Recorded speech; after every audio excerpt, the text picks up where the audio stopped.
welcome back to the channel. Columbus Models here. So it's been a while since my last video, but you know, life gets in the way and all of that kind of stuff. So anyway, straight on to the next one. This time we'll be making the Morane-Saulnier MS.406 Middle East. This is from Hobby2000, a little kit that I picked up when I was in London last year. I've always wanted to build a Morane-Saulnier MS.406. I've loved this aircraft ever since I first saw one in a book. And this was a total impulse buy when I was in London last time from Hannett. So saw it, had to get it. Hobby2000, never built them before, but from what I can tell, it is a Hasegawa rebox. But I'm not too fussed with that because Hasegawa is a really good brand to build, and I've built them before. So I built this one as part of my Micro Machines podcast North Africa group build. I was going to make a diorama for it with a CMP truck and all of that, but never got round to it. But I did make the aircraft. So this aircraft will be modelled after Jean Tulasne from the No.2 Free French Flight, originally based in Palestine. However, this particular pilot and aircraft ended up flying to Egypt to fight with the RAF for a few days before eventually going back to Palestine to help with the Free French forces over there. So I'm sort of making this one capturing the moment he was fighting with the RAF in Egypt. So it does count as a North Africa theme. I also just really wanted to try out a French aircraft camo scheme because they are complex and complicated and look like a lot of fun. First up, building the cockpit. You will notice in this video it looks like I'm just waving an airbrush all around the place, not doing anything.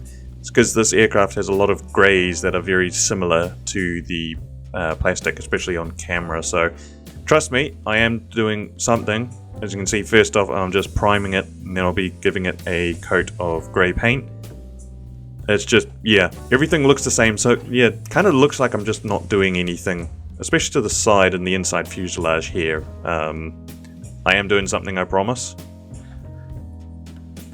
Up next, we're just doing a few details. There's not many details in this kit. I mean, yes, it is a fairly newish kit, but it is basic. So all I'm doing is just painting the pilot seat silver and then adding on some of the other details off camera because I tried to film it, but it's just a little bit too finicky and small, and phones get in the way when you're recording stuff. So fast forward, as you can see, there's not actually a lot of detail, so I'm just doing a quick wash over everything, give it a slightly grubbier look to everything.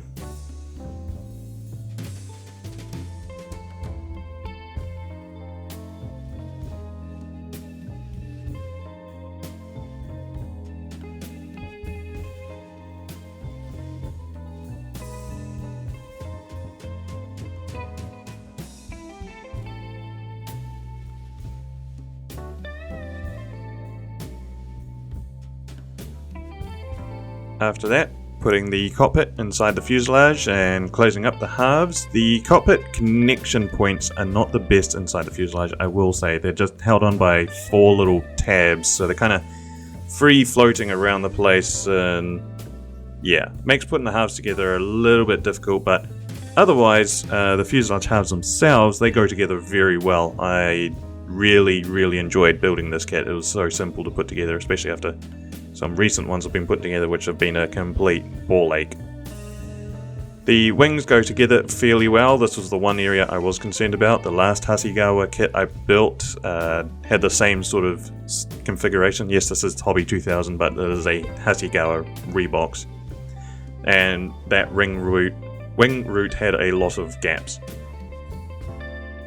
One little feature about the MS.406 is it has bracing on the tail. However, they're not underneath the horizontal planes, they are on top of the horizontal planes, and it's just a little feature that I quite like. It gives a little bit of visual interest to the aircraft, especially because it's on top, so you've got to sort of blend it into the camouflage. Yeah, they are a little bit finicky as well. Up next was putting together the radiator, fuel filter thingy, mabobby thingy here. Little thing that sucks in air and filters it, whatever they're called. One thing I like about this kit is it does come with masks. The very first time I've used masks, although then again most of the kits I come from circa 1960, 70, 80, which that wasn't really around much, so having a canopy masking set was such a breath of fresh air, I will say. I mean, Yeah, cutting your own masks, you can do it, but sometimes it's just not worth it, especially with some birdcage sort of highly glazed things I've built, memorizing the Saulnier DO17 there. So just using a little bit of thin CA glue just to put the canopy on nice and snug, make sure there's no leaks, I don't accidentally get a whole lot of paint into the cockpit. Again, yes, I've learnt my lesson. Maybe. We'll see. Good fit though. Really liked it. Okay, some more airbrush waving around, not seeing too much except on the canopy mask, so just painting the interior grey before priming everything in usual AK acrylic grey primer. Yes, it does look like I'm just waving it around, trust me, trust the process, I am doing something. And after the grey primer, it is now time for a light bluish grey for the underside. Again, yes, I am putting paint on. You can see there is just a very slight tonal variation in the two greys. The one that I'm putting on underneath has got a slight bluish tinge to it, which you can sort of see in the right light about now. You can see the differences. So now for the fun part. Painting the camo. I spent a long time trying to figure out how to airbrush it, you know, mask it in different ways and stuff like that, and eventually decided, no, that's too much of a pain in the ass. I'm just gonna hand brush it with a paintbrush, which ended up being quite efficient, quite effective, and a lot easier. Also, my advice would be sketch out a rough design of the camouflage and label them just so you don't accidentally get colours in wrong areas and it starts looking weird. So for this I used Tamiya enamels, thinned out to slightly more than what you would airbrush it. Less than what you'd airbrush it, thicker than what you'd airbrush it with. And then just using a 2 or 1 number 1 paintbrush. And giving it 2 coats each, just following the lines.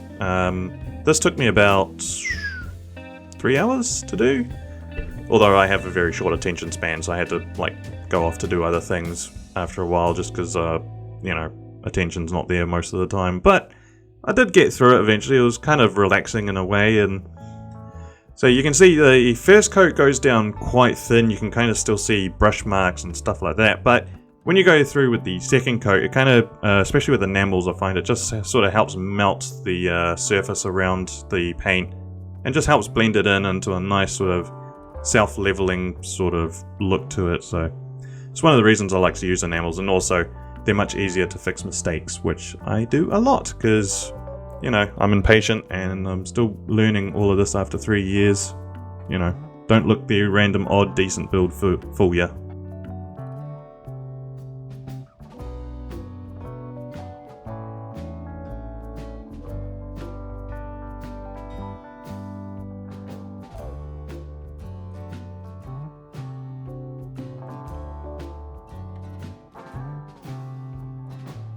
And here's how 3 hours of paintbrushing have gone. I will say this camouflage is one of my favourite ones I've done so far, and it does play tricks on your eye occasionally, so it must mean that the colours and random scheme works, because that's what camouflage is supposed to do.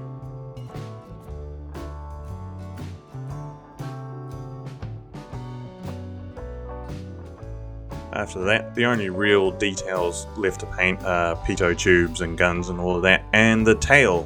One thing the French were known for in World War II is their aircraft were painted very vibrantly. They did love colours, they loved designs, and it's one reason I quite like French aircraft, although since this one was an RAF one, it was toned down quite a bit, although this is the scheme that he went for, au jaune.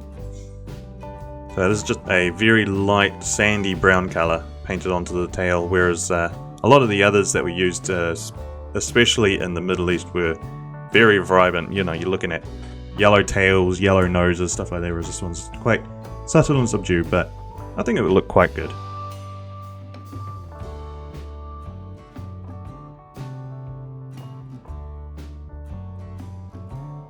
Oh yeah, also had the wheels to do.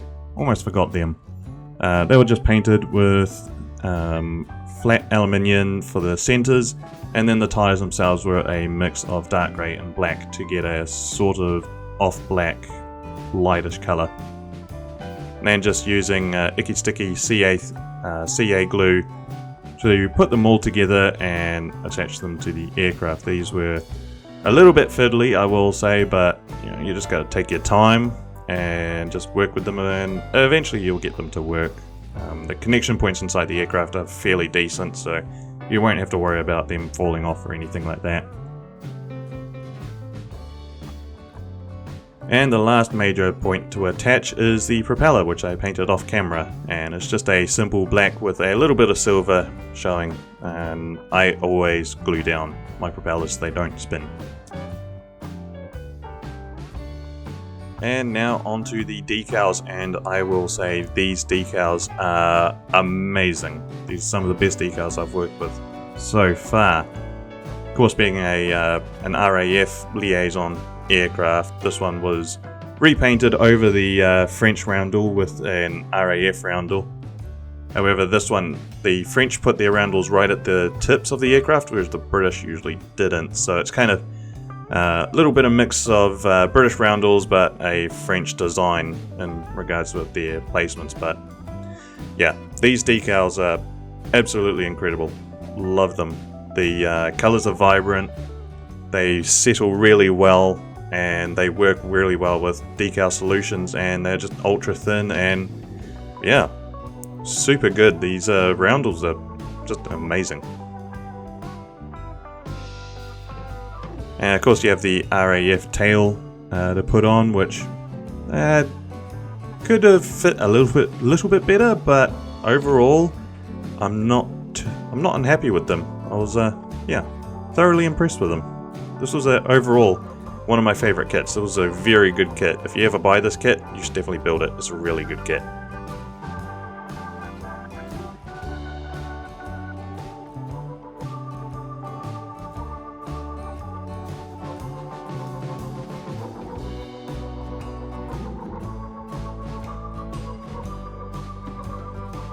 And of course, the very last thing to do is to remove those canopy masks. And that will just bring the aircraft together. It's one of the best parts of building an aircraft, is the very last bit, pulling off the canopy masks, and it looks like an actual aircraft that has been shrunk down in size. And with that, we are on to the final shots. But before we see the final results, be a great help if you guys could subscribe and ring the bell, notification, all that kind of stuff, and like it. Check out my Instagram, Columbus Models. I post everything that doesn't go on YouTube as well. And check out my podcast with my mates, Micro Machines Podcast, all about modeling and real life vehicles.